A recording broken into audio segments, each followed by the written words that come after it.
Assalamualaikum warahmatullahi wabarakatuh. Alhamdulillah, selalu saja kita memuji Sang Pencipta Allah atas segala nikmat yang dilimpahkan kepada kita. Dan sebagai seorang muslim kita sangat yakin bahwasanya Allah itu maha mendengar, maha mengetahui, maha melihat, dan janjinya pasti ditepati. Karena Allah kekalkan dalam Al-Quran, Innallaha la yukhliful mi'ad. Allah tidak akan pernah pungkiri janji-janjinya. Dan juga dalam firman yang lain, وَمَنْ أَصْدَقُ مِنَ اللَّهِ قِيلًا. Siapa yang lebih jujur daripada Allah dari pernyataan atau dalam pernyataan. Dan Allah telah menjanjikan kita dengan kalimat sederhana ini yang penuh dengan berkah. Alhamdulillah, segala kebutuhan kita akan dipenuhi di roda kehidupan di muka bumi ini. Maka selalulah ucapkan kalimat ini. Selanjutnya kita panjatkan salam hormat kita penuh dengan cinta dan rindu kepada manusia terbaik.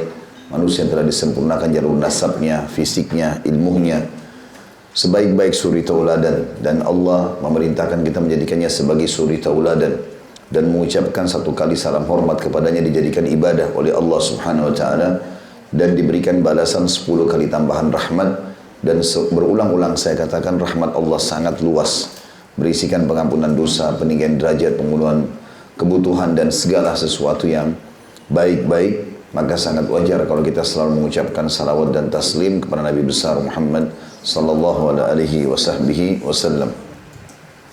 Melanjutkan bedah buku kita Riyadhus Shalihin, dan kita masuk ke bab ke-19 pada pagi ini. Semoga Allah berkahi. Bab tentang orang yang memulai sunnah yang baik atau buruk. Seorang muslim atau sosok muslim, siapapun dia, laki-laki atau perempuan, berada di wilayah manapun dia, maka kalau dia mengikuti syariat Allah Subhanahu wa taala, jazakallahu khair, dia sangat memahami dan harus memahami kalau dia selalu menjadi contoh yang baik atau diharuskan menjadi contoh yang baik. Selain itu perintah Allah Subhanahu wa taala, juga karena memang Allah Subhanahu wa taala menjanjikan pahala yang sangat besar dari contoh-contoh yang baik yang kita ajarkan kepada orang. Yang penting contoh itu dipandang baik dalam syariat. Tentu tidak semua contoh. Kalau contoh itu buruk dan tolok ukurnya buruk karena dipandang buruk oleh syariat kita, maka tentu saja itu tidak baik. Dan kalau kita menjadi contoh dalam keburukan, kita akan panen dosanya. Tapi kalau kita jadi contoh dalam kebaikan yang dipandang baik dalam syariat, maka kita akan panen pahala semua orang yang mengikuti kita. Dan hal ini adalah kesempatan emas bagi setiap muslim untuk melipat gandakan pahalanya dan meninggikan derajatnya di surga. Karena kalau saya ke masjid, saya akan dapat pahala sesuai dengan kadar keikhlasan. Tapi kalau saya mengajak tetangga, teman-teman sama-sama pergi ke masjid itu, maka mereka juga akan diberikan pahala sesuai dengan kadar keikhlasannya. Tetapi Allah Subhanahu wa taala memberikan kepada saya ekstra pahala seperti pahala mereka yang mengikuti tadi ajakan saya itu tanpa dikurangi sedikit pun dari pahala mereka. Jadi bukan pahala mereka yang dibagi, tetapi Allah dengan kemahamurahannya memberikan ekstra pahala. Dan ini seperti mirip dengan sistem marketing kalau kita di alam ekonomi. Maka kalau seseorang menjual banyak produk, memperkenalkan, maka dia akan dapat bonus. Kita semua muslim ini adalah marketing tanda kutip, dan produk kita adalah Islam. Setiap kali kita menawarkan Islam itu kepada orang, baik itu secara global Islamnya atau secara substansial salah satu ajarannya, dan orang akhirnya mengerti dan mengamalkan, maka kita akan panen bonus atau pahala dari ajakan kita itu. Itu yang dimaksudkan dengan bab nomor 19 ini. Bab tentang orang yang memulai sunnah yang baik ataupun buruk.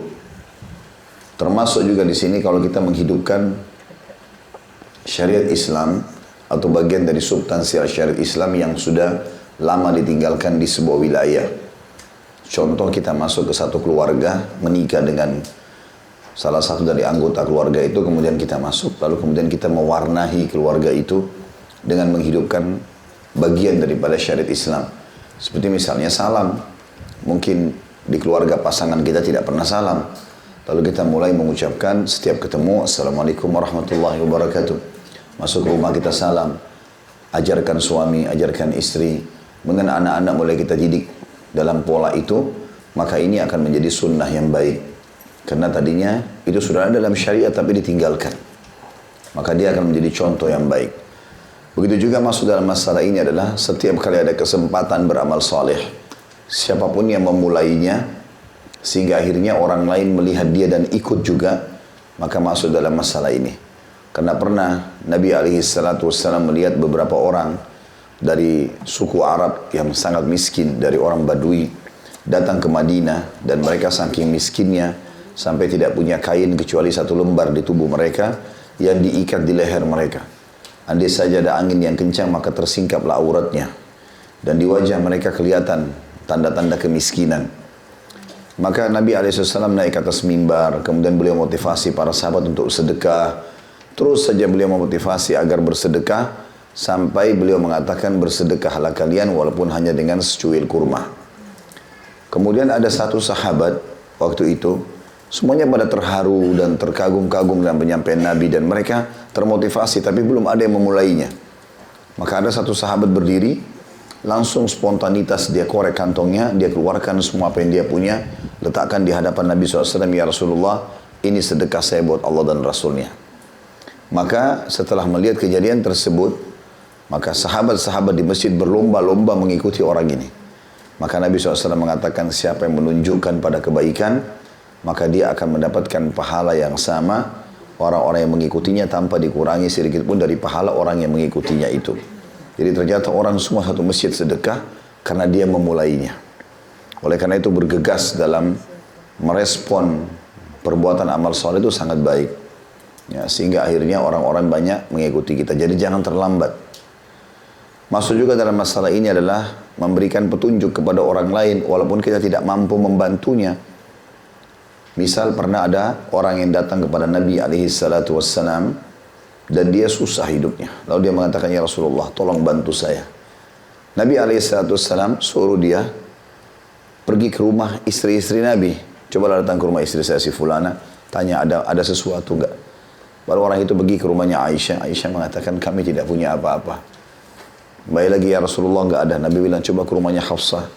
Rumahnya Hafsah juga sama. Hampir semua istri Nabi waktu itu enggak punya apa-apa yang untuk diberikan pada hari itu. Maka orang itu pun kembali lagi mengatakannya Rasulullah, mereka semua tidak ada punya apa-apa untuk diberikan kepada saya. Kata Nabi SAW, cobalah pergi kepada si Fulan, ada orang Ansar, orang kaya kebetulan. Nabi bilang pergi ke sana, bilang saya yang suruh. Maka orang ini pun datang ke sana dan dibantu oleh orang tersebut. Maka kata Nabi SAW, siapa yang menunjukkan pada kebaikan, dia akan dapat pahala sama dengan orang yang melakukannya.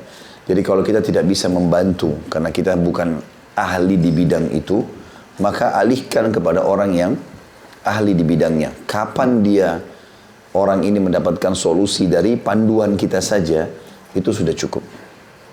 Ya, masuk dalam masalah ini masalah-masalah sepele seperti misalnya Bapak Ibu punya pengalaman melewati jalan yang menghindari macet misalnya di Jakarta, atau minimal ya mengurangi kemacetan itu. Misal teman kita selalu ke pengajian dari jalan A menuju ke C langsung aja gitu. Maka kita mengatakan ada jalan lebih baik. Kalau saya lewat pernah dari A menuju ke B kemudian ke C, ya lebih mengurangi 10 menit. Misalnya kalau lewat A langsung ke C itu sekitar 30 menit, ini 20 menit saja. Kemudian dia ikutilah jalur jalan itu. Itu saja sudah cukup kita mendapatkan pahala. Ya. Dan cukup banyak sekali pintu-pintu kebaikan dalam Islam. Intinya yang dipandang baik dalam syariat Islam adalah pintu kebaikan. Yang dipandang buruk dalam Islam adalah pintu keburukan. Ya. Dan kita harus tahu juga, teman-teman sekalian, kalau kita sama orang non-muslim berbeda. Jangan kalau ada orang non-muslim melakukan satu perbuatan yang menurut pandangan kita baik, ya, kemudian kita menilai, oh orang ini berbuat baik. Bukan itunya. Dia berbuat baik karena syariat kita menganggap itu baik. Misal ada orang kafir bakti sama orang tuanya. Ada orang kafir bersedekah. Ada orang kafir menjenguk orang sakit. Maka kita melihat perbuatan itu baik. Bukan karena dianya berbuat baik, tapi karena syariat kita menganggap itu baik. Untuk lebih jelasnya, Makanya kalau mereka menganggap umur 18 tahun sudah boleh mabuk-mabukan, sudah boleh seks bebas, sudah boleh membantah orang tuanya, bahkan menuntut di pengadilan kalau dia tidak setuju dengan orang tuanya misalnya, maka ini Islam menganggap buruk. Gak ada perzinahan dalam Islam, tidak ada minuman keras. Jadi kita melihat itu buruk karena agama kita menganggap buruk. Jadi tolok ukurnya adalah syariat Allah Subhanahu wa taala dan bukan perilaku seseorang. Allah Subhanahu wa taala berfirman, ini yang diangkat dalil pertama oleh Imam Nawawi rahimahullah dalam surah Al-Furqan ayat 74. A'udzu billahi minasyaitonir rajim. Walladzina yaquluna rabbana hab lana min azwajina wa dhurriyyatina qurrata a'yun waj'alna lil muttaqina imama. Dan orang-orang yang selalu berkata dalam doanya, wahai Tuhan kami, anugerahkanlah kepada kami pasangan kami dan keturunan kami sebagai penyejuk pandangan kami, dan jadikanlah kami pemimpin bagi orang-orang yang bertakwa. Makna daripada ayat ini hubungannya dengan bab kita adalah potongan, jadikanlah keturunan dan pasangan kami penyejuk pandangan kami. Artinya selalu melakukan kebaikan-kebaikan. Dan doa ini kalau kita panjatkan, baik orang yang sudah punya pasangan atau belum punya pasangan, dia panjatkan, kemudian Allah kabulkan, sehingga akhirnya pasangan dan anaknya menjadi baik, dapat hidayah, dia panen pahala mereka. Ya. Jadi kalau ada tetangga yang belum pakai hijab, kita mengatakannya Allah berikanlah hidayah. Kalau ada orang yang belum sholat, ya Allah berikanlah hidayah. Kalau doa kita dijabah dan dia akhirnya tersentuh untuk sholat, tersentuh untuk menjalankan ibadah atau meninggalkan larangan, maka secara otomatis kita panen pahalanya. Ya. Itu makna daripada atau relevansi antara doa ini dengan bab kita. Ya. Betul juga kita mengatakan, dan jadikanlah kami pemimpin bagi orang yang bertakwa, maksudnya jadikanlah kami orang yang paling bagus kualitas ibadahnya, sehingga kami menjadi contoh.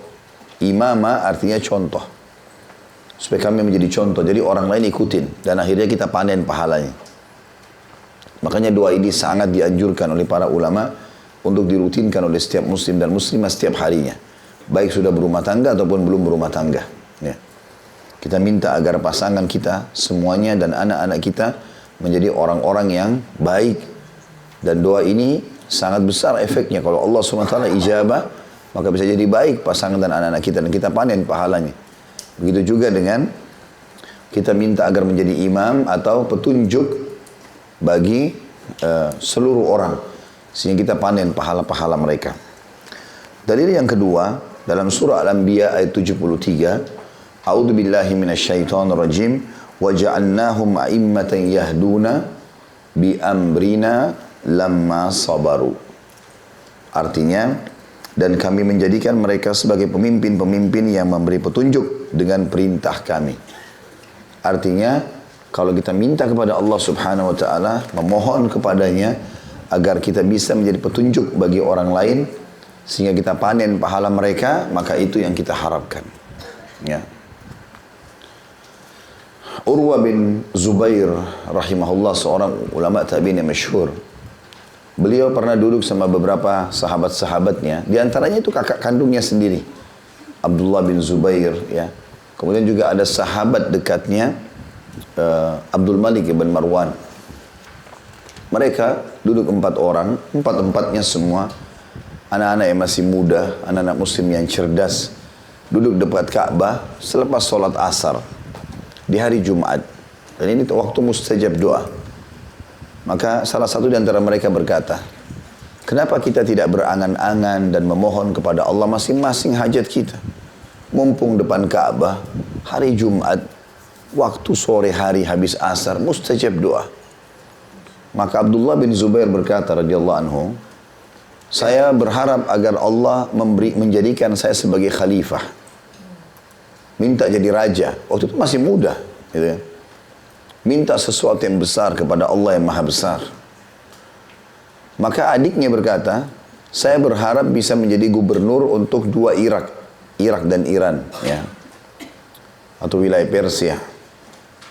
Terus Abdul Malik bin Marwan berkata, waktu lihat adik kakak ini harapannya menjadi pemimpin, dia bilang kalau begitu saya berharap menjadi pemimpin muslimin, khalifah muslimin yang lebih luas lagi, kata Abdul Malik.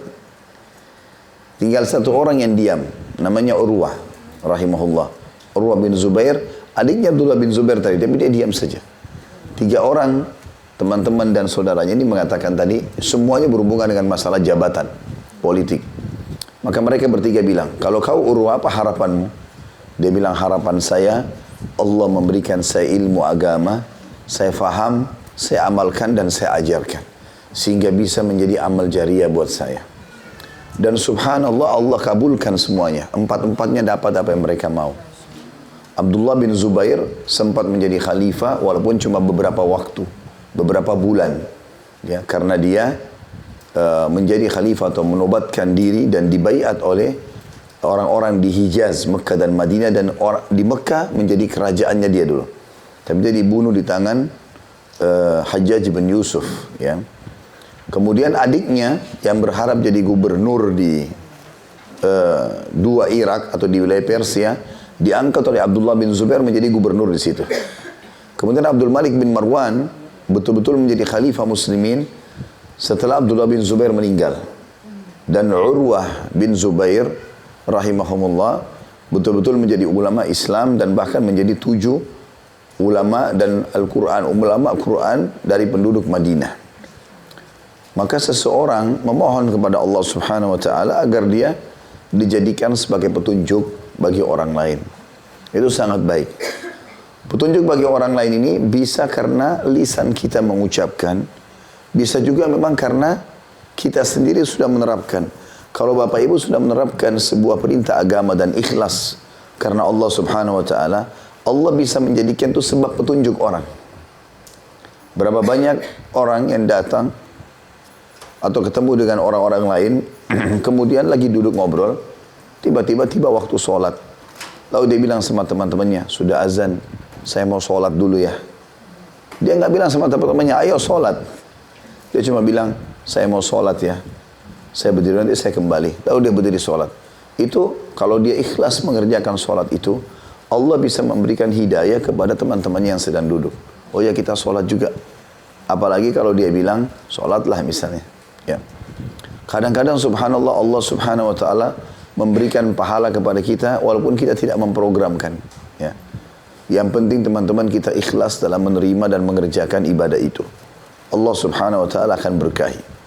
Dan di antara doa salafus salih, mereka sering mengatakan Allahumma hdini wahdi bi. Ya. Ya Allah, berikanlah aku petunjuk dan jadikanlah aku penyebab orang lain dapat petunjuk. Allahumma hdini wahdi bi. Nah, ini doa juga termasuk sering sekali saya amalkan karena memang kita berharap kepada Allah Subhanahu wa taala, Allah berikan kita hidayah, petunjuk supaya kita bisa selalu berada di atas ketaatan kepada Allah.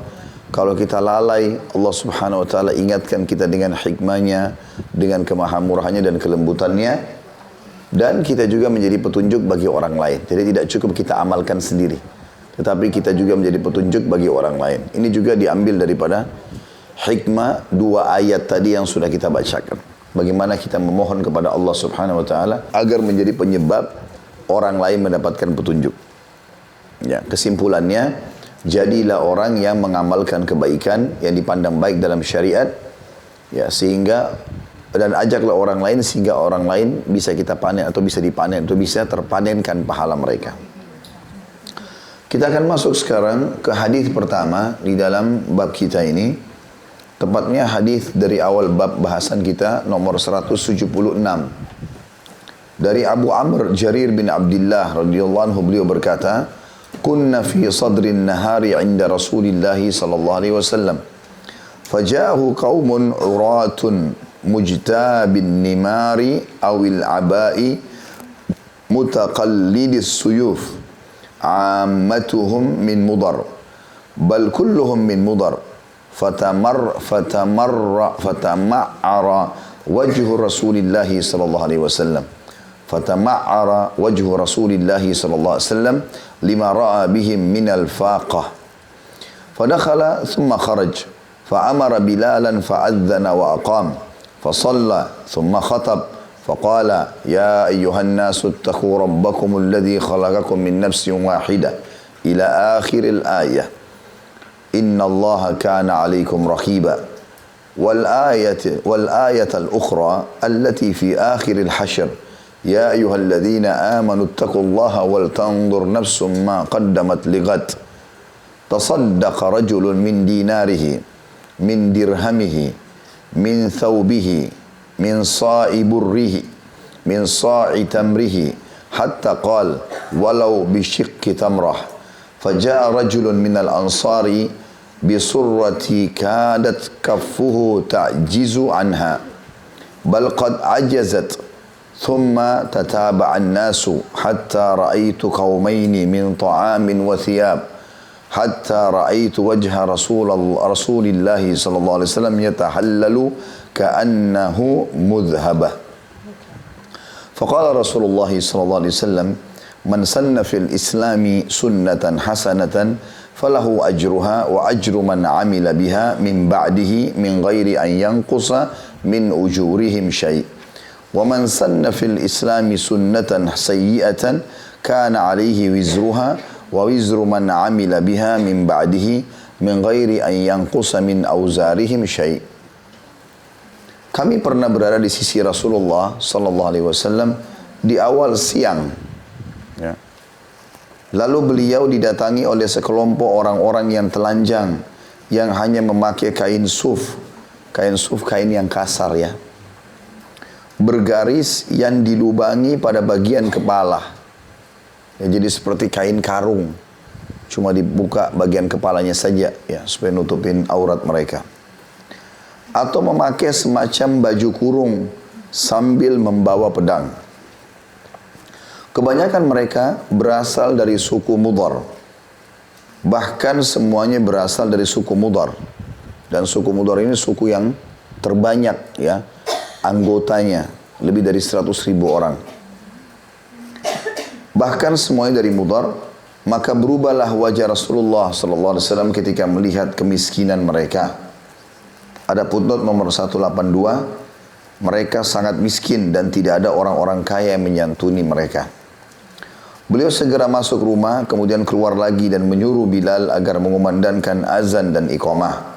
Kemudian beliau solat, lalu berkhutbah. Wahai sekalian manusia, bertakwalah kepada Tuhan kalian yang telah menciptakan kalian dari diri yang satu. Bertakwa artinya tunduk dan patuh. Sampai akhir ayat yang berbunyi, sesungguhnya Allah selalu menjaga dan mengawasi kalian. Surah An-Nisa ayat 1.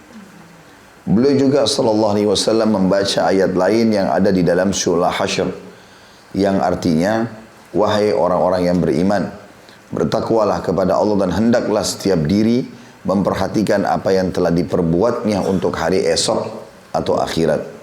Surah Al-Hasyr ayat 18. Hendaklah seseorang bersedekah dari uang dinarnya dan dirhamnya, dari pakaiannya, dari gantangan gandumnya dan dari gantangan kurmahnya, hingga beliau sallallahu alaihi wasallam bersabda, meskipun hanya dengan sepotong butir kurma.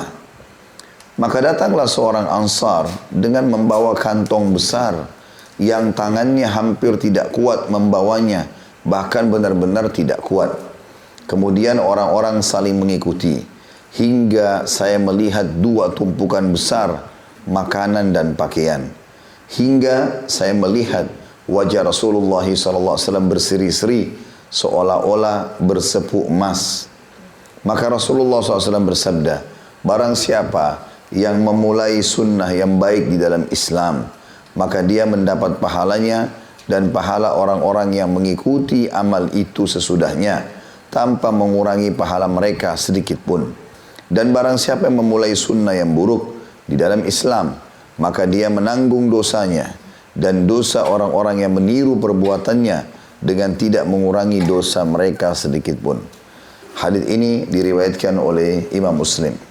Seperti biasa, kita akan ambil pelajaran dari hadis ini. Akan kita bagi menjadi beberapa bagian. Yang pertama, perkataan Abu Amr Jarir bin Abdullah radhiyallahu anhu, kami pernah berada di sisi Rasulullah SAW di awal siang. Yang dimaksud dengan kami berarti menyaksikan secara langsung. Dan beliau adalah sahabat Nabi. Dan dimaksud awal siang adalah waktu sebelum duhur. Ya, pas menjelang duhur.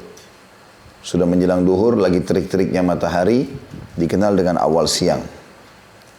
Itu potongan pertama. Kemudian dikatakan lalu beliau didatangi oleh sekelompok orang yang telanjang yang hanya memakai kain suf bergaris yang dilubangi pada bagian kepala atau memakai semacam baju kurung sambil membawa pedang. Ya, kata sebagian ulama hadis yang dimaksud dengan mereka telanjang sini, mereka hanya mengenakan satu lembar kain saja. Tidak ada lagi pakaian lain. Hanya itu saja baju yang dijahit dari kiri kanannya, di bagian tengahnya dilubangi lalu dimasukkan kepala. Ya. Kemudian selanjutnya dikatakan kebanyakan dan mereka sambil membawa pedang, artinya orang-orang ini ada pedangnya ya, yang mereka gantungkan di pinggang mereka dengan tujuan ingin membela diri pada saat dalam perjalanan, karena zaman dulu tidak aman ya. Kalau zaman sekarang alhamdulillah di zaman kita ini keamanan menyebar. Kita naik pesawat, naik kereta, walaupun kadang-kadang masih ada saja perampok, tapi umumnya aman. Kalau zaman dulu kita keluar pakai kuda, pakai unta. Ya, tiba-tiba kita lewat, ada orang yang keluar dari perkebunan atau dari rumputan atau dari hutan, tiba-tiba membunuh, mengambil harta kita, bisa terjadi. Makanya mereka membawa pedang ya untuk berjaga-jaga. Dan di sini ada terjemahan, ada bahasa dikatakan mereka menggunakan kain suf. Kain suf itu kain yang kasar sekali berwarna hijau. Ini kain yang paling murah. Ya. Dan biasanya kain suf ini hanya dipakai bagi orang yang miskin. Pokoknya begitu orang lihat kain suf, orang tahu orang ini miskin. Makanya di sini Nabi SAW langsung mengetahui tentang kemiskinan mereka dari pakaian tersebut. Sebagian ulama mengatakan di diri mereka ada tanda-tanda kemiskinan selain baju suf, kain suf, juga dari wajah mereka. Ya, biasanya orang kalau susah sekali hidupnya, makan pun susah, seringkali wajah atau kulitnya berubah. Ya, lebih cenderung kepada gelap dan kemerah-merahan, kelihatan tanda-tanda kesusahan. Ya. Kalau orang subhanallah Allah berikan nikmat, kelihatan karena dia biasa mandi, dia makan, ya berinteraksi dengan wangi-wangian, maka mungkin berbeda, gitu kan. Kita lihat orang yang sudah berapa hari gak mandi dengan orang yang tiap hari mandi, akan berbeda penampilan mereka, gitu kan. Maka orang-orang miskin kelihatan. Saya subhanallah berapa hari yang lalu sempat lewat di sebuah tempat, ada satu ibu di pinggir jalan, di gang, dari jilbab bagian atas sampai kaki semuanya kotoran. Gitu. Duduk dan tidak ada satupun orang mampir yang memberikan sedekah. Orang cuma lewat-lewat saja. Kalau dia mau berbohong itu urusan dia sama Allah. Tapi sudah depan mata. Alasan apa lagi yang kita sampaikan depan Allah hari kiamat nanti? Kenapa kau enggak kasih hambaku ini? Oh mungkin dia pura-pura ya Allah. Allah akan bilang dari mana kau tahu? Tugasmu adalah memberi, bukan menilai. Tugas kita memberi. Sering saya ulangi. Kalau ibadah di depan mata, tugas kita eksekusi, bukan negosiasi. Ya. Gak usah negosiasi sama syaitan. Syaitan selalu negosiasi. Gak usah lah itu, anak pinjaman masih kuat lah. Bohong ini semua. Syaitan cuma mau kita gak sedekah. Gak usah nilai orang. Kasih saja. Tugas kita beri. Udah dengar azan, sholat. Kalau syaitan bilang nanti aja di rumah. Gak, sekarang di sini. Antara azan dan iqamah, ada doa mustajab. Ada sholat qobliyah. Ada keutamaan sholat takbiratul ihram pertama imam. Biar ibu-ibu. Ibu-ibu pun bilang, jangan mengatakan rumah lebih afdal. Kan kalau depan mata sudah azan dan kita lewat masjid, kenapa nggak mampir? Langsung parkir, matikan mesin mobil, masuk masjid. Selesai urusannya. Nggak ada negosiasi sama syaitan. Kalau kita meninggal, belum sampai ke rumah, kan rugi sendiri. Harusnya langsung eksekusi kalau ada kesempatan ibadah itu. Di sini dikatakan kebanyakan mereka berasal dari suku Mudar. Dan suku Mudar adalah suku Arab yang terkenal banyak sekali anggotanya. Ya. Dan Nabi SAW memberikan perumpamaan tentang orang yang memberikan syafaat pada hari kiamat. Ya. Di mana beliau mengatakan akan ada orang dari umatku yang memberikan syafaat sebanyak suku Mudar. Di atas 100.000 orang. Jadi ada orang subhanallah dari umat ini. Semoga kita termasuk dalamnya. Orang-orang yang banyak sekali ibadahnya. Tidak ada dosanya. Atau dosa pun kalau ada kecil dan gampang. Dia tinggal taubat dan dia tidak ulangi lagi. Maksudnya bukan dosa yang bobotnya berat, pahalanya banyak, dosanya bisa dikatakan tidak ada nilainya. Amal solehnya miliaran, dosanya cuma 3-4. Maka dia bisa selamatkan orang lain. Dia bisa memberikan syafaat. Ada orang, kata Nabi SAW, dari umatku yang akan bisa memberikan syafaat pada hari kiamat sebanyak suku Mudar. Suku Mudar yang jadi patokan karena memang mereka suku Arab yang paling banyak jumlah anggotanya. Di atas 100.000 orang lah tadi saya bilang. Dan kata Nabi SAW, dan akan ada juga dari umatku yang akan menjadi ya, salah satu dari sudut neraka. Ya. Satu dari sudut neraka karena banyaknya dosanya. Ya. Jadi jangan kita bangga karena umat Islam lalu kemudian kita anggap kita tidak akan dihukum oleh Allah, keliru. Hukuman bisa datang. Ya. Maka harus hati-hati. Dan teman-teman harus pada saat mendapatkan hidayah kebaikan itu harus dipertahankan sampai mati. Gak ada waktu untuk mengubah lagi hidayah itu. Ya. Pernah Abu Hurairah berkata, renungi baik-baik kisah ini. Abu Hurairah berkata radhiyallahu anhu, saya pernah duduk bertiga. Saya, satu orang Ansar, dan satu lagi namanya Unfudah. Nahar bin Unfudah. 3 orang. Tapi orang Ansar ini Abu Hurairah tidak sebut namanya. Waktu kami lagi duduk ngobrol bertiga, tiga-tiganya penuntut ilmu. Sahabat Nabi. Ibadahnya bagus, tiga-tiganya. Maka tiba-tiba Nabi SAW lewat, Nabi mengatakan, sungguh salah seorang di antara kalian bertiga ini, nanti gigi gerahamnya di neraka lebih besar daripada gunung Uhud. Artinya ada di antara kalian akan masuk neraka nih. Ini sahabat Nabi. Tapi Abu Hurairah bilang, kami tidak nanya siapa itu. Karena takut. Tapi saya betul-betul semenjak Nabi sebutkan saya ketakutan. Kenapa? Karena 2 orang ini, Ansar sama si Nahar ini, dua-duanya ahli ibadah. Penuntut ilmu, hafal Quran. Gitu kan.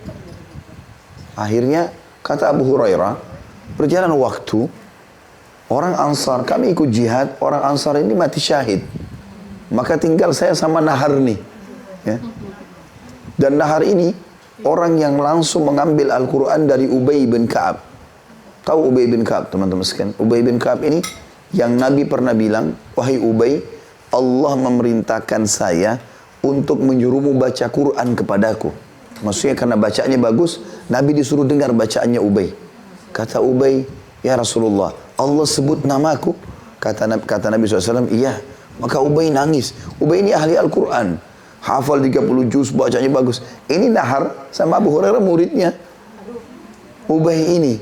Dan kata Abu Hurairah, ini Nahar nih, murid utamanya si Ubay. Tiap hari belajar Quran, hafal bacanya bagus. Kata Abu Hurairah, waktu meninggal Ansar di medan perang, saya tambah takut. Karena saya lihat Nahar ibadahnya lebih baik dari saya. Siapa yang Nabi maksudkan nih? Subhanallah, ini hati-hati. Makanya saya bilang, teman-teman jangan berbangga dengan amal hari ini saja. Sampai kita mau meninggal harus jaga. Kalau ada kesempatan berbuat dosa, tahan diri, sabar. Karena bisa saja itu akhir hidup kita, kita nggak tahu. Makanya jangan goyang, istiqomah. Ya, istiqomah. Makanya terjadi, muncul di akhir hidup Nabi SAW, ada orang namanya Musailamah Al-Kadzab, dari suku Hanifah. Musailamah Al-Kadzab ini, salah satu tokoh suku Hanifah. Suku Hanifah itu suku yang besar sekali, ya, yang mensuplai pangan untuk masyarakat Mekah. Salah satu kepala sukunya masuk Islam, ya. Dan ini orang namanya Thumamah bin Usal radhiyallahu anhu, ini orang yang mulia. Tapi ada salah satu kepala suku yang lain juga di situ, dari suku Hanifah ini, namanya Musailamah. Waktu sukunya datang ke Masjid Nabawi, mereka semua syahadat kecuali Musailamah. Lalu dia ditanya sama teman-temannya, kenapa kau nggak masuk Islam? Dia bilang, kalau Muhammad mau memberikan kepada saya jabatan dan kedudukan pengganti dia kalau dia meninggal, saya mau masuk Islam. Kebetulan Musailamah ini pendusta. Memang dia pendusta. Makanya Nabi kasih julukan Kadzab, pendusta. Dia ngaku Nabi palsu nantinya. Dia sandar di tembok. Di belakang tembok ini kamarnya Aisyah, rumahnya Nabi SAW. Maka Nabi dengar ucapan dia. Maka Nabi keluar lalu sambil marah. Nabi SAW mengatakan, demi Allah, andai saja kau minta dari aku kayu siwak ini, ada kayu siwak kecil, aku tidak akan memberikanmu. Dan ketahuilah, Ya, sesungguhnya aku telah yakin atau aku sangat yakin kata Nabi SAW, kaulah yang telah aku mimpikan. Ya. Maka orang itu diam, semuanya orang-orang sudah diam, pulanglah suku Hanifah ini, semua masuk Islam kecuali Musailamah ini. Para sahabat bilang, ya Rasulullah, kenapa tadi anda bilang mimpi, lihat Musailamah, kenapa anda tunjuk dia? Kata Nabi SAW, saya melihat Jazirah Arab ini tunduk semua di tangan umatku. Ya, orang-orang Arab ini masuk Islam semuanya, gitu kan? Kecuali ada 2 orang. Ya, saya mimpi, saya memegang emas ya di Jazirah Arab ini, itu menandakan mereka masuk Islam, dan ada 2 potongan emas yang lepas dari tanganku. Dan aku takwilkan adalah 2 pemimpin suku Arab yang tidak masuk Islam. Dan ini salah satunya. Orang ini salah satunya. Nanti ada 2 orang yang mengaku Nabi palsu di zaman Nabi, di akhir hidup Nabi. Musailamah pendusta ini, Al-Kadzab, dan muncul juga ini di Yamamah, daerah Yamamah, dan ada satu Al-Aswadul Unsi di negeri Yaman. Ya, dua-duanya mengaku Nabi. Karena mereka lihat Nabi SAW mengaku Nabi, dan Nabi benar tentunya ya.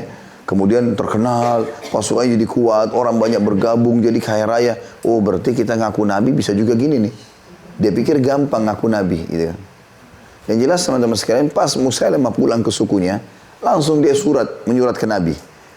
Dari Musailamah Rasulullah kepada Muhammad Rasulullah. Dia ngaku juga. Dia bilang, aku juga diutus sama Allah, sebagaimana kau diutus sama Allah. Maka bumi ini kita bagi 2. Kata Musailamah. Lalu Nabi SAW menjawab dari Muhammad Rasulullah kepada Musailamah pendusta. Ketahuilah, ya, Allah memberikan hidayah kepada siapa yang dia inginkan. Dan bumi ini akan diwariskan kepada siapa yang dia inginkan. Ya, keselamatan, awal suratnya keselamatan bagi orang yang mengikuti, hidayah, petunjuk, ya, dan sesungguhnya Allah memberikan petunjuk siapa yang dia inginkan, dan bumi diwariskan kepada siapa yang dia inginkan. Maka setelah itu, yang terjadi adalah Musailamah terus saja mengumandangkan di kaumnya, saya juga Rasulullah, saya juga Rasulullah. Kita kembali ke kisah tadi. Abu Hurairah bilang, waktu muncul Musailamah Al-Kadzab, pendusta ini, maka Nabi menunjuk Nahar. Tadi orang yang banyak hafal ayat Quran itu. Karena dianggap dia sudah banyak faham agama, dikirim untuk mendakwai suku Hanifah. Berangkat dia ke sana. Musailamah dengar ada utusan Nabi dari Madinah. Dia takut nanti ini nyebarin berita kalau dia pendusta atau apa. Dia datang, ditahan di depan pintu gerbang, negosiasi. Hai Nahar, kalau kau mengakui, kau juga bilang aku Nabi sebagaimana Muhammad Nabi, kau akan saya angkat jadi tangan kanan saya. Apa yang kau minta semua saya kasih. Karena ini Musailamah orang kaya raya. Ternyata Nahar setuju. Ya. Nahar setuju. Dan dia murtad dari agama Nabi SAW. Dan dia mengakui kenabiannya Musailamah pendusta ini. Dan akhirnya pada saat pasukan Khalid bin Walid menyerang Musailamah di Yamamah, terbunuhlah Nahar ini di tangan pasukan muslimin. Jadi yang saya maksudkan sini teman-teman, bayangkan itu sahabat Nabi, hafal Quran gitu. Tapi subhanallah, di akhir hidupnya seperti itu. Maka harus hati-hati. Kita kalau untuk masuk ke kompetisi pertandingan, misal mau balap mobil, kita mau ikut, gampang, tinggal daftar selesai. Bapak Ibu mau ikut pengajian, mana alamatnya? Tinggal datang. Enggak sulit itu. Mudah. Dengar, ya dengar. Tapi yang sulit adalah mempertahankannya. Istiqomahnya itu. Konsisten. Sekali hadir majelis ilmu, udah majelis ilmu. Buat program itu selalu. Dan ini istiqomah sampai mati. Kalau ada waswas syaitan yang membuat kita jadi ragu, kita jadi bimbang, enggak. Tetap saja kita istiqomah, konsisten. Ingat, hanya sampai ajal datang. Sabar. Ya, sabar dalam ketaatan kepada Allah Subhanahu wa taala. Kita untuk sholat malam, untuk puasa, untuk sedekah, duduk majelis ilmu butuh kesabaran. Enggak apa-apa orang mau bilang apa terserah. Kamu alim ya, kamu berubah ya, sudah sering saya bilang. Enggak usah peduli. Iya, enggak apa-apa. Alhamdulillah, saya baru tahu begini nikmatnya iman. Enggak ada yang aib di situ. Yang kedua, ini penting. Sabar dalam meninggalkan kemaksiatan. Kita semua punya peluang untuk berzina, punya peluang untuk berbohong, untuk riba. Sabar. Siapa yang tidak punya peluang itu? Semua orang punya peluang. Orang di handphone kita setiap saat kita tiba-tiba bisa dihubungi orang kok. Tiba-tiba dia bisa ajak kenalan, tiba-tiba orang bisa berzina hari itu juga atau besok atau lusa. Tapi butuh kesabaran. Sabar, kontrol diri. Enggak, ini enggak boleh. Walaupun saya mau, tapi ini agama larang. Enggak mungkin, gitu kan. Itu juga dengan sabar dan cobaan harian.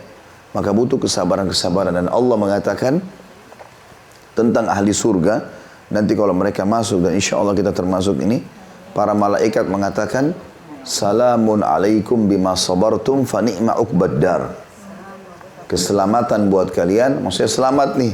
Kalian masuk ke dalam surga ini adalah sebaik-baik tempat tinggal, ya. Karena kesabaran kalian. Jadi memang butuh sabar, ya. Ini juga diambil dari pelajaran tersebut. Kemudian dikatakan di sini, potongan yang selanjutnya, seperti saya biasa titik beratkan ya.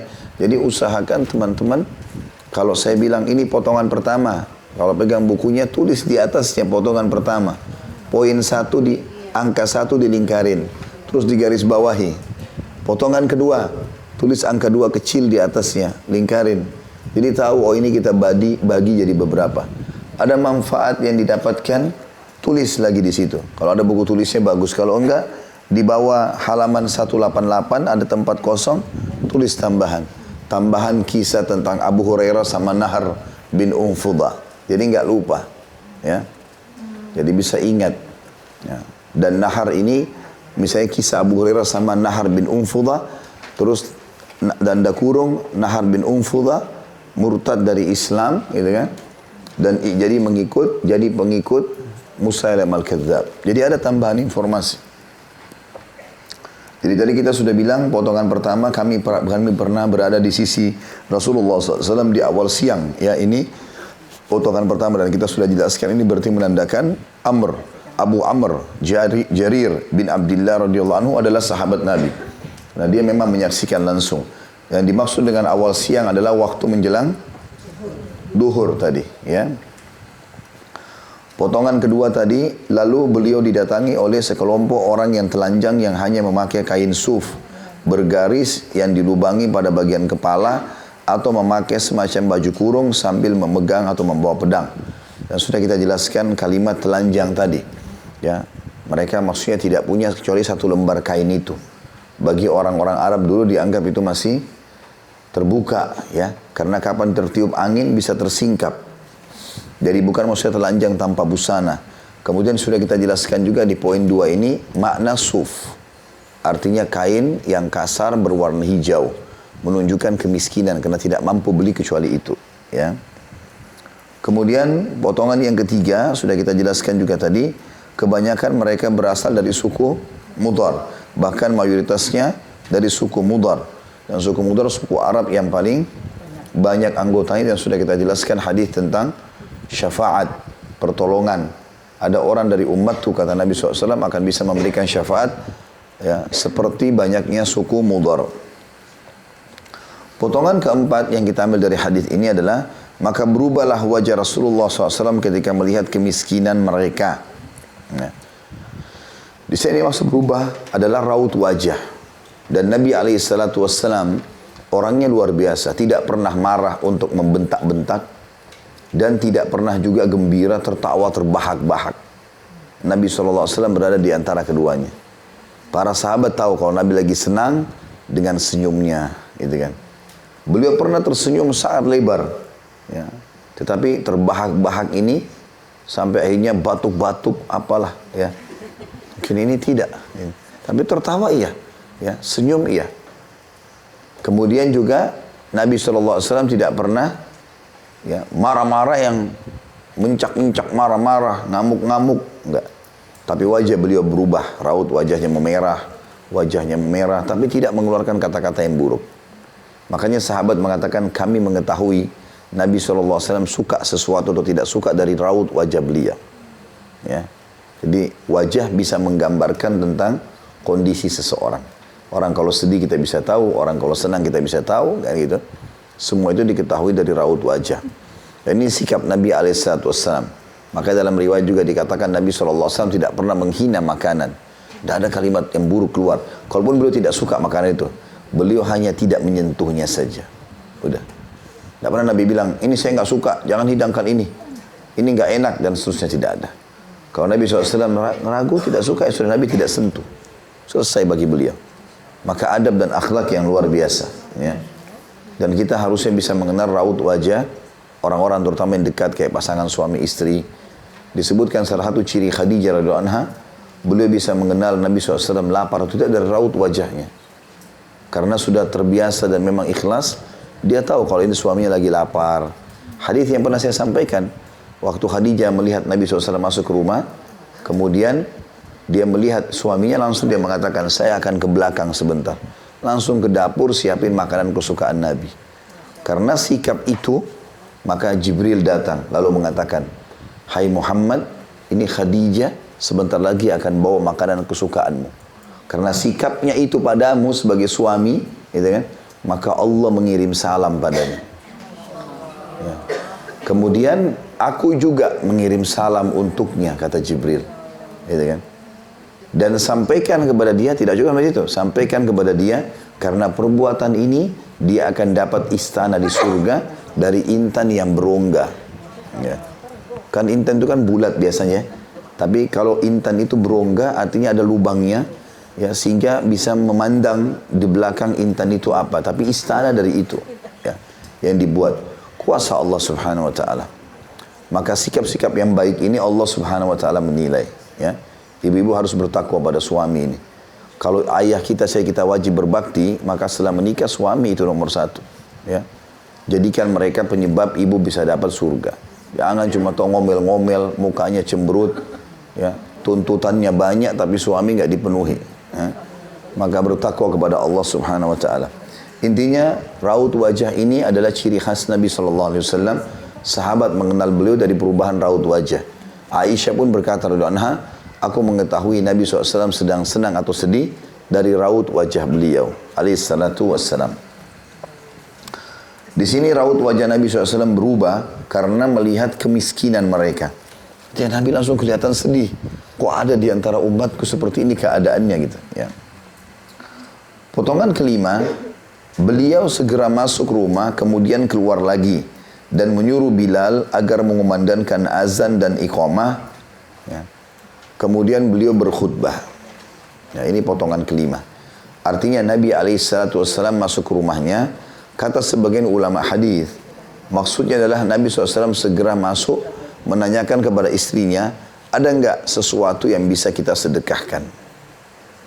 Kemudian beliau keluar dan menyuruh Bilal azan dan iqamah karena sudah masuk waktu sholat duhur. Sudah masuk waktu sholat duhur pada saat itu. Kemudian beliau berkhutbah, dan ini tradisi Nabi SAW, habis sholat, seringkali beliau menyampaikan kalau ada hal-hal yang penting, ya, yang perlu disampaikan kepada umat. Selanjutnya, potongan yang keenam, isi khutbah Nabi SAW, beliau membacakan dua ayat dalam Al-Quran, surah An-Nisa ayat 1, yang artinya, wahai sekalian manusia, bertakwalah kepada Tuhan kalian, yang telah menciptakan kalian dari jiwa yang satu, ya, dan menciptakan dari jiwa yang satu, ya, maksudnya Nabi Adam AS diciptakan dari jiwa yang satu, istrinya Hawa AS, dan telah banyak memberikan keturunan laki-laki dan perempuan dari keduanya. Sekali lagi bertakwalah kepada Allah dan jagalah hubungan silaturahim, sesungguhnya Allah senantiasa mengawasi kalian. Itu lengkapnya surah An-Nisa ayat 1. Ya, jadi Nabi SAW mengingatkan dengan ayat pembukanya tentang masalah, ya, bahwasanya kalian harus bertakwa kepada Allah dan Allah lah, ya, selalu mengawasi kalian. Dan di ayat yang lain di dalam surah Al-Hasyr ayat 15 tadi, wahai orang-orang yang beriman, bertakwalah kepada Allah dan hendaklah setiap jiwa atau diri memperhatikan apa yang telah diperbuatnya untuk hari esok, ya, maksudnya hari akhirat. Lalu Nabi SAW berkhutbah dengan mengatakan, hendaklah seseorang bersedekah untuk hari esoknya, maksudnya untuk akhiratnya nanti, dengan dinarnya. Dinar adalah mata uang yang terbesar pada saat itu, dinar emas maksudnya. Sedekah, orang yang kaya raya sedekah dengan uang yang terbesar. Dengan dirhamnya, uang yang datang setelahnya, ya. jenis uang yang di bawah dinar. Dengan makanannya, atau di sini disebutkan pakaiannya, baik pakaian yang baru atau pakaian yang bekas, semua bawa ke sini, kumpulkan. Dari gantangan gandumnya, tangkainya, ya, bawa sama satu tangkai di sini. Dengan gantangan kurmahnya, ya. Sampai beliau terus menyebutkan satu persatu jenis-jenis yang disedekahkan, sampai beliau mengatakan meskipun hanya dengan sepotong butir kurma. Maknanya adalah kalau seseorang di antara kalian hanya punya di rumah satu butir kurma, nggak ada yang lain, potong dua, bawa setengah ke sini, setengah dia makan. Ya, karena besarnya motivasi Nabi SAW untuk sedekah pada saat itu. Dan ulama hadis mengatakan bisa juga diambil hikmah di sini bahwasanya sedekah yang afdal disebutkan di sini pada saat orang butuh adalah makanan, minuman, pakaian. Karena tiga jenis ini disebutkan dulu oleh Nabi SAW. Ya. Dan ini memang yang sangat dibutuhkan oleh orang-orang. Kita bekerja, kita bisnis untuk apa? Untuk makan, untuk minum, untuk berpakaian. Ya. Maka itu hal yang mendasar. Makanya sedekah yang afdal itu di sini. Ya. Sebagaimana juga dalam hadis riwayat Imam Muslim, Nabi SAW bersabda waktu ditanya, "Ayyu islamin khair?" Perbuatan apa ya Rasulullah dalam Islam yang paling besar pahalanya? Kata Nabi SAW, "Tut'imut ta'am wa tusallimu ala man ta'rif wa man lam ta'rif."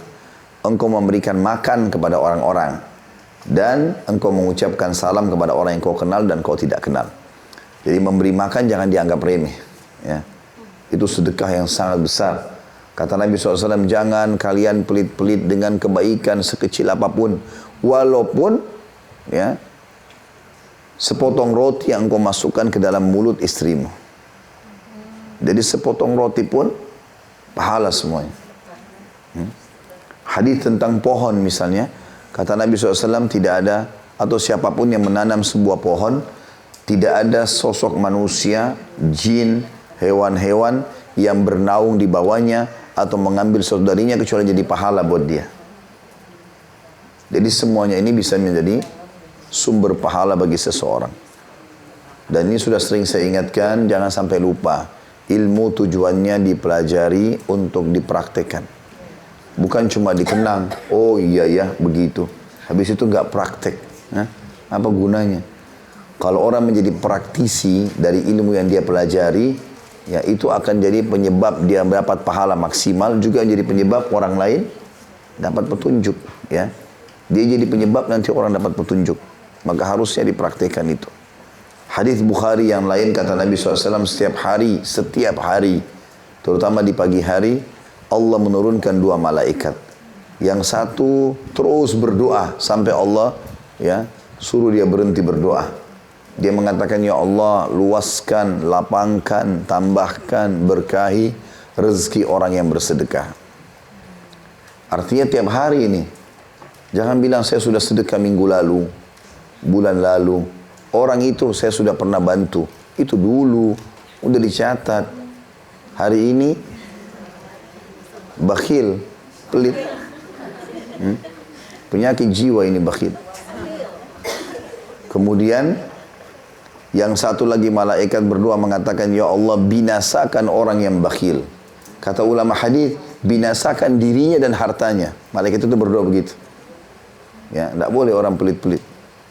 Tidak akan mungkin langgeng rumah tangga, persahabatan, partner bisnis, kalau orang bakhil. Tapi kalau orang dermawan, ringan tangan, suka memberi, maka Allah mencintainya, pahalanya besar, dan juga otomatis ya orang juga menyukainya. Orang menyukainya. Jadi kalau kita lagi pergi makan sama teman-teman ke restoran, kita duluan ke kasir. Jangan saling duduk nunggu siapa duluan ke kasir nih. Nggak mau traktir. Bakhil. Setiap temannya bawa makanan diincipi sama dia. Beli di mana? Beli di sana. Titip ya. Duitnya mana? Titip-titip. Ini uangnya Beliin buat saya ya, sekalian buat kamu. Nah gitu dong. Itu baru dermawan. Titip terus, tapi tidak pernah bayar. Begitu sudah dibawain, temannya berharap dibayar atau tanya berapa harganya. Makasih ya, langsung masuk mobil. Ya. Pesan yang kedua, temannya bilang tidak ada, sudah habis. Ya. Nggak boleh bakhil. Ya. Sedekah dalam Islam. Dan saya sudah pernah anjurkan, sudah beli belum bukunya itu? Hah? Keajaiban sedekah dan istighfar. Sudah? Ini di sayap kiri saya sudah belum? Belum. Catat, beli. Ya. Benar nih, saya tagih nanti ya. Baca buku itu. Dan saya sudah pernah tablik akbar bedah itu.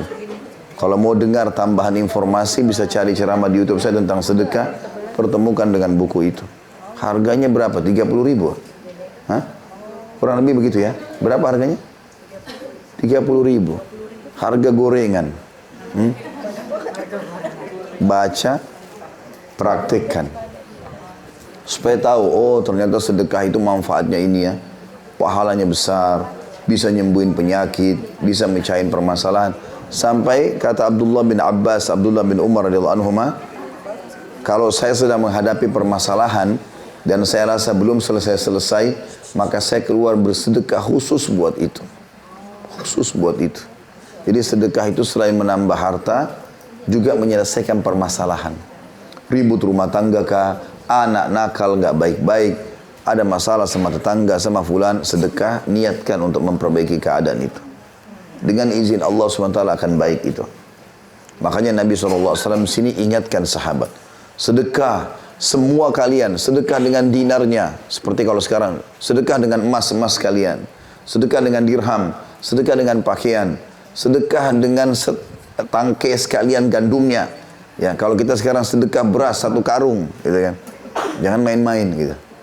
Sampai Nabi bilang, kalaupun kalian miskin sekali dan tidak punya di rumah kecuali 1 butir kurma, itu tetap bagi 2. Setengah buat kamu, setengah sedekahin sini.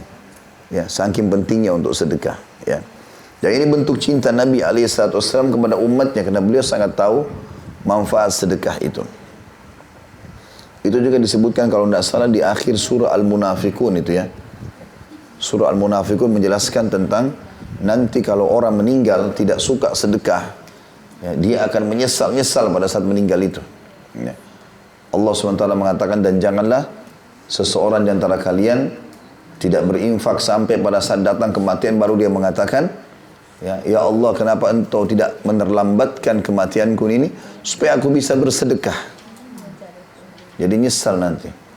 Setiap ada kesempatan teman-teman belum tentu bisa terulang. Kalau orang miskin minta, belum tentu kita ketemu orang yang sama. Berapa menit mampir itu? Mampir, berhenti. Siapa tahu, jangan riak, tapi siapa tahu pas kita turun berikan orang itu, ada orang di belakang kita lihat, oh iya orang miskin ya. Lalu dia amalkan. Mungkin dia juga ajarkan ke orang lain. Bisa jadi amal jariah buat kita. Ingat, kalau kita kerjakan amal itu ikhlas karena Allah, saya bilang tadi ya, Allah bisa jadikan perilaku kita itu sebagai amal soleh nanti buat kita. Allah buat orang lain jadikan itu sebagai contoh. Tapi syaratnya jadi praktisi. Bukan teoritis saja ya. Tapi dia memang praktisi, dia mengamalkan itu. Itu potongan yang ke berapa tadi? 6. Yang ke-6. Kemudian kita ambil potongan yang ke-7. Maka datanglah seorang Ansar dengan membawa kantong besar yang tangannya hampir tidak kuat membawanya, bahkan benar-benar tidak kuat. Ya. Yang dimaksud di sini kantong besar, kata sebagian ulama hadis adalah kain yang besar. Ya, kemudian ditumpuklah seluruh harta dia, lalu dia mengangkat dari 4 sisi kain itu, 2 sisi kanan kiri dipertemukan, depan belakang, kiri kanan lalu diangkat sama dia. Ya. Ini biasanya orang kalau mau mengangkat harta yang banyak zaman dulu seperti itu. Seperti kalau kita sarung, ditumpuk semua emasnya di situ, lalu semua sudutnya kita pertemukan, lalu kita angkat. Itu makna daripada hadis ini. Ya. Karena ada riwayat lain menguatkan ini, mengatakan orang ini saking beratnya harta yang dia bawa, dia angkat, dia taruh lagi. Dia angkat, dia taruh lagi karena beratnya. Ya. Dan ini karena semangat ingin bersedekah. Lihat bagaimana mereka bersedekah. Ya. Bukan seperti kita buka dompet cari uang yang paling kecil. Ya. 2000 terus. Ya. 2000 terus minta kesehatan, kekuatan, keturunan, selamat dari neraka, masuk surga. 2000. Dan mulai sekarang kita harus belajar bersedekah yang belum pernah kita sedekah sebelumnya ya. Belajar itu. Misal kita selama ini selalu 10.000 saja. Sekarang pindah ke 100.000. Sudah pernah 100.000, pindah sekarang ke 1 juta. Sudah pernah 1 juta, pindah ke 10 juta. Pindah ke 100 juta, pindah ke 1 miliar. Pindah. Harus ada prestasi. Masa di situ terus? Ya? Prestasi. Itu sebenarnya investasi yang pasti. Kalau Bapak Ibu ditawarkan oleh satu perusahaan investasi, dapat keuntungan dalam 1 pekan 10%. Ya. Baru 1 pekan, setiap hari. Pokoknya kalau kasih, dapat 10%. Ya. Kita kasih 1 juta, dapat 1.100.000. Kita kasih 100 juta, dapat 110 juta. Setiap hari. Kita kasih sekarang, dapat sebentar sore. Kira-kira orang berlumba-lumba gak? Kayaknya sudah biasa untung besar ini ya. Jadi 10% tidak menarik. Baiklah, naikkan 50%. Kalau ada orang kasih, silakan investasi di perusahaan saya ini, setiap hari saya kasih 50%. 100 juta di 150 juta. 1 miliar jadi 1,5 miliar. Kira-kira menarik gak? Oh, sudah mulai tergoda. Tadi belum rupanya. Baik, kalau ada orang bilang 100%, sekarang jelas-jelas 100 juta dapat 100 juta lagi. Pagi masukin, sore dikasih. Kira-kira gimana? Hah? Mau cuma 3 orang. Kenapa yang lain tidak mau ngomong? Karena katanya mustahil, tidak mungkin. Kan saya bilang memang kalau seandainya. Pernah ada orang begitu, Uthman bin Affan datangkan unta banyak di negeri Syam untuk memenuhi kebutuhan muslimin. Orang Yahudi sama orang munafik di Madinah sengaja naikin harga untuk umat Islam kalau mau belanja. Mereka kuasai pasar. Di zaman Nabi SAW. Uthman bin Affan pedagang yang sukses. Dia kirim sekian banyak unta ke negeri Syam, bawa semua kebutuhan-kebutuhan. Di pintu gerbang Madinah ditahan oleh orang-orang munafik sama orang Yahudi ini. Ini punya siapa? Kata pegawainya Uthman, ini Uthman bin Affan. Panggil Uthman. Kami mau negosiasi Uthman. Berapa kau jual? Kata Uthman, berapa kalian mau beli? Yang satu bilang, saya bayar 100%. Jadi kalau harga 1 dirham jadi 2 dirham. Langsung semua ini. Berapa ekor unta semua saya beli. Kata Uthman, saya mau lebih. Sudah 100% keuntungan. 100 juta jadi 200 juta. Enggak, saya mau lebih. Ada yang bilang 2 kali lipat Uthman. 200%. Kata Uthman, saya mau lebih. Ada yang bilang 3 kali lipat. 4 sampai terakhir 5 kali lipat. Maka kata Uthman, saya mau lebih. Kata orang Yahudi yang nawar 5 kali lipat. Hai Uthman, kau sudah gila nih. Siapa yang mau beli lebih dari 505 kali lipat? Kata dia, kalian mau tahu? Sebentar. Suruh semua pegawainya, panggil semua umat Islam di Madinah. Semua iklankan. Uthman bin Affan panggil. Orang Madinah sudah tahu kalau dibilang Uthman panggil berarti ada sedekah. Berarti ada sedekah. Pasti Uthman tiap hari bawa 30 ekor unta. Hari ini semua satu unta 30 ekor itu semuanya bawa keju. Besok bawa susu. Besok bawa gandum. Besok bawa kismis. Banyak. Bagi-bagi gratis. Maka kata Uthman setelah kumpul semua, saksikanlah ini semua wakaf buat kalian. Lillahi ta'ala, ambil. Orang Islam pada berebut semua ambil. Ya, setelah ambil semua hajat mereka sampai 1 bulan masyarakat Madinah tidak butuh lagi ya belanja di pasar. Akhirnya harga pasar jadi turun. Karena tadi orang Yahudi sama munafik sengaja naikin harga. Maka Uthman setelah bagi-bagi, orang-orang ini lihat depan mata. Coba bayangkan Bapak Ibu kalau kita ini pedagang emas misalnya. Depan mata emas lagi dibagi-bagi cuma-cuma. Kita tahu keuntungannya banyak. Pedagang-pedagang yang lihat ini keuntungannya banyak sekali. Tapi dibagi cuma-cuma. Mereka tidak bisa percaya itu terjadi, lalu Uthman balik. Lalu Uthman bilang, apakah kalian tahu siapa yang menjanjikan, siapa yang beli dari saya lebih mahal? Kata mereka, apalagi yang bisa gua jual? Uthman sudah habis dibagi-bagi. Maka kata Uthman, Allah membeli kepada saya minimal 10 kali lipat dan bisa sampai 700 kali lipat. Jadi Allah menjanjikan itu dan tidak mungkin salah. Jadi kalau kita memberikan 10 kali lipat ini berarti berlipat-lipat, berarti luar biasa. Kalau 100 juta ya otomatis jadi 10 kali lipatnya, gitu kan. Itu minimal, bisa sampai 700 kali lipat tergantung dari kadar keikhlasan dia. Maka Utsman mengajarkan kepada kita memang investasi kepada Allah Subhanahu wa taala ini besar. Jadi jangan menganggap kita kalau beri itu kita rugi, enggak, malah kita diuntungkan. Kemudian pada saat sudah dibagi-bagikan tadi, ya, atau maaf, potongan Ansar dulu tadi ya. Potongan selanjutnya yang ke-8, kemudian orang-orang saling mengikuti. Hingga saya melihat, kata Jarir bin Abdullah radhiyallahu anhu, saya melihat 2 tumpukan besar, makanan dan pakaian. Ya seperti biasa kalau kita dikumpulin sumbangan, maka numpuk-numpuk banyak.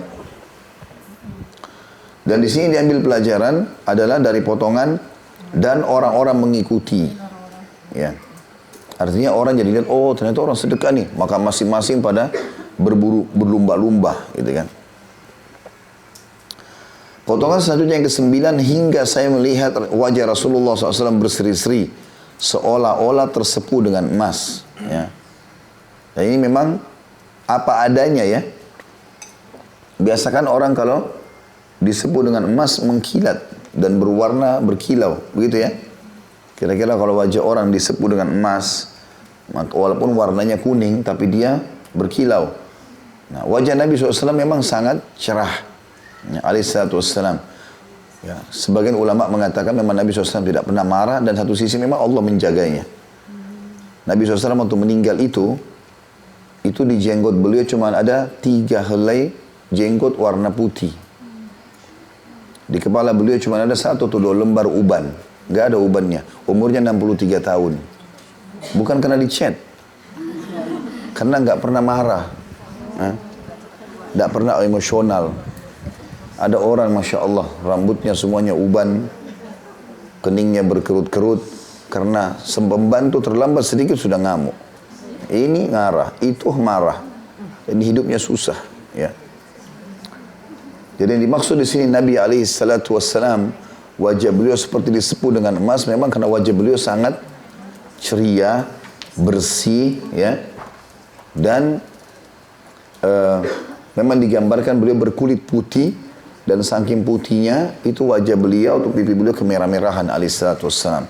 Jadi orang yang sangat tampan. Kemudian potongan yang ke-10 dari hadis adalah, maka Rasulullah SAW bersabda, barang siapa yang memulai sunnah yang baik di dalam Islam, maka dia mendapat pahalanya dan pahala orang-orang yang mengikuti amal itu sesudahnya, tanpa mengurangi pahala mereka sedikit pun. Artinya ini tadi nih, orang Ansar yang datang bawa kain yang berat, jatuh, dia mulai, lalu orang-orang ikutin, maka semua ini sedekahnya orang dia dapat pahalanya. Hanya karena dia memulainya. Dia memulainya. Makanya memulai kebaikan itu sangat baik. Ya, mulai kebaikan. Kita terapkan pada diri kita, terapkan juga pada orang-orang. Ya. Kemudian potongan yang terakhir, yang ke-11 adalah, dan barang siapa yang memulai sunnah yang buruk atau contoh yang buruk di dalam Islam, maka dia menanggung dosanya dan dosa orang-orang yang meniru perbuatannya dengan tidak mengurangi dosa mereka sedikit pun. Jadi jangan pernah mengajarkan orang kemaksiatan. Ada orang begitu, dia berteman sama teman-temannya belum pernah berzina, lalu diajarin caranya. Ya. Tidak usah kau takut, begini saja, begitu saja. Wah, diajarkanlah ajaran-ajaran yang buruk ini. Sehingga temannya atau kerabatnya jadi pintar. Selama dia lakukan dosa-dosa itu, maka dia juga dapat dosanya. Ya. Ada satu keadaan kata ulama, dia bisa memangkas dosa jariahnya itu. Kalau dia taubat, dia langsung minta petunjuk sama Allah supaya Allah ingatkan dia siapa saja orang yang pernah diajarkan keburukan. Kalau dia teringat, dia telepon. Dulu saya pernah ajak kamu ke sini dan ke situ ya. Itu ternyata saya sudah belajar agama itu salah. Saya sudah bertaubat ya. Saya berlepas diri. Semenjak itu nggak ada dosa jariahnya. Harus kita cari tahu itu. Apa boleh buat resiko, ya. Nasihati orang. Yang pernah kita ajak keburukan, kita ajak sekarang kebaikan. Ya. Kalau perlu teman-teman kita yang dulu buruk sama-sama, kita telepon sekarang ajak ke pengajian. Saya sudah ikut pengajian, kamu ikut yuk. Ya. Dan saya sarankan juga teman-teman, jangan merasa kalau kita sudah hadir pengajian, kemudian ada teman kita baru ikut, baru sadar, mungkin kita tahu dulu dia SMA orangnya nakal, mungkin di kuliah dulu nakal, pergaulannya bebas. Jangan kita olok-olok orang. Ya. Alhamdulillah dia sudah mau di majelis. Alhamdulillah kita sudah sama-sama di pengajiannya, mudah-mudahan istiqamah. Jangan tiba-tiba cemberut lihat mukanya. Kamu kan dulu yang, kamu dulu pernah rebut pacar saya. Kamu pernah begini dan begitu. Tidak boleh. Ya, tidak boleh semua itu. Ya, Islam tidak melihat masa lalu orang. Islam melihat sekarang ke depan. Nggak ada masa lalu. Bapak ibu yang punya masa lalu yang kelam, tidak usah khawatir. Nggak usah peduli dengan masa lalu kita. Yang penting sekarang ke depan. Ya, yang bahaya itu kalau mati nggak sempat taubat. Itu yang bahaya. Kalau sekarang ke depan, alhamdulillah. Walaupun dulu bagaimana keadaannya nggak usah peduli. Itu dulu. Umar bin Khattab dulu mau membunuh Nabi. Gitu kan? Thumamah dulu mau membunuh Nabi. Ikrimah dulu mau membunuh Nabi. Tapi akhirnya menjadi ulamanya sahabat Umar bin Khattab. Ya. Thumamah menjadi tokoh masyarakat yang baik, membela Islam. Begitu juga dengan Ikrimah, menyumbang banyak hartanya dan mengatakan, ya Rasulullah, saya akan menyumbang sebanyak dulu saya nyumbang perangi Islam, gitu kan. Yang penting sekarang ke depan. Orang mau mengatakan dulu kan masa lalu kau begitu, itu dulu. Alhamdulillah saya sudah tobat, nggak apa-apa, nggak ada masalah. Walaupun itu sangat buruk. Ingat hadis yang orang pernah membunuh 99 jiwa, ya. Dia datang kepada orang abid, ahli ibadah, tapi nggak punya ilmu. Saya sudah bunuh 99 jiwa, masih bisa tobat nggak? Siapa yang mau terima tobatmu? Akhirnya orang ini pikir nggak ada gunanya saya tobat nih. Tambah satu lagi. Jadi 100 korbannya. Termasuk orang itu. Kata Nabi SAW. Lalu dia datang kepada seorang alim. Lalu orang alim itu dikatakan kepadanya, saya masih bisa tobat nggak? Saya bunuh 100 orang. Kata orang alim itu, siapa yang menahanmu dari rahmatnya Allah? Walaupun kau sudah bunuh 100 orang, Allah tetap ampuni asal kau taubat nasuha. Maka dia pun bertobat. Lalu kata orang alim ini, pergilah ke negeri ini. Di sana nanti kau bisa ya mengikuti orang-orang yang baik. Maka dengan niat ingin bertaubat dan ingin pergi ke negeri sana, tengah jalan dia mati, meninggal. Belum sempat tiba di lokasi tempat dia akan bertobat dan beramal saleh. Tapi dia sudah bertekad ingin melakukan itu semua. Maka Allah mengutus kepadanya 2 malaikat. Malaikat yang satu ingin membawa dia ruhnya ke surga, yang satu membawa ke neraka. Lalu 2 malaikat ini berebut satu sama yang lain. Maka Allah, kata Nabi SAW, utus malaikat yang ketiga. Lalu mengatakan kita ukur jarak lokasi. Kalau lokasi yang dia ingin pergi taubat lebih dekat dia ke sana, dia ikut malaikat rahmah. Ya, kasih sayang. Kalau dia lebih dekat dengan tempatnya dia dulu bermaksiat, maka berarti dia ikut dengan malaikat adab penyiksa. Ternyata Allah Subhanahu wa taala, kata Nabi SAW, memperdekat jarak ke negeri yang dia ingin taubat itu 1 jengkal. Maka dia pun dibawa oleh malaikat rahmah. Ya. Jadi Allah Subhanahu wa taala sangat senang dengan taubat hambanya. Tidak usah malu dengan masa lalu. Yang penting sekarang ke depan. Perubahan apapun yang terjadi, kalau ada olok-olok yang datang setelah itu, anggap itu pembersihan dosa kita. Tidak ada masalah. Ya.